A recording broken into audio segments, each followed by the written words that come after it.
अस्सलाम वालेकुम, welcome back to another video. इस वीडियो में मैं आपको इंस्टा के न्यू अपडेट के बारे में बताऊंगा। जी हाँ दोस्तों, इंस्टा के ऊपर एक न्यू अपडेट आया है। आज की इस वीडियो में वो अपडेट आपके साथ शेयर करने वाला हूँ, लेकिन उससे पहले चैनल पर न्यू है तो चैनल को लाजमी सब्सक्राइब कर दे। बात करते हैं इंस्टा की न्यू अपडेट के बारे में। तो ये अपडेट आपको मिलेगा, आप लोगों ने प्लस आइकन पर क्लिक करना है। जैसे कि आप लोग प्लस आइकन पर क्लिक करेंगे तो आप लोगों ने यहाँ पर स्टोरीज वाले आइकन पर क्लिक करना है। स्टोरी वाले ऑप्शन पर आप लोग जैसे ही क्लिक करते हैं तो आपको यहाँ पर ऑप्शंस देखने को मिलते हैं। लेकिन फ्रेंड्स, आपको अब यहाँ पर न्यू ऑप्शन आ चुका है, जो कि है यहाँ पर AI इमेजेस।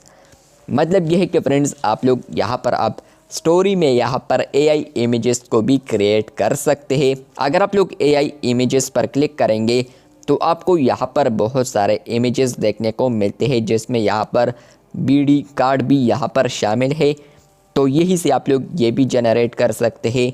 इवन आप लोग अपने प्रॉम्प्ट को भी नीचे डाल सकते हैं या सर्च कर सकते हैं। तो ये अपडेट आ चुका है इंस्टा के ऊपर, जहाँ पर फ्रेंड्स आप लोग अब यहाँ पर इमेजिन कर सकते हैं कुछ भी, और वो आप लोग यहाँ पर स्टोरी पर लगा सकते हैं। तो ये इंस्टा के ऊपर अपडेट आ चुका है, जहाँ पर फ्रेंड्स आप लोग अब स्टोरीज़ में यहाँ पर AI इमेजेस को भी जनरेट कर सकते हैं। अगर आपको ये अपडेट मिला है, कमेंट बॉक्स में आप लोगों ने लाजमी बताना है। चैनल पर न्यू है तो चैनल को सब्सक्राइब कर दें। मिलते हैं बहुत जल्द, तब तक के लिए अल्लाह हाफिज़।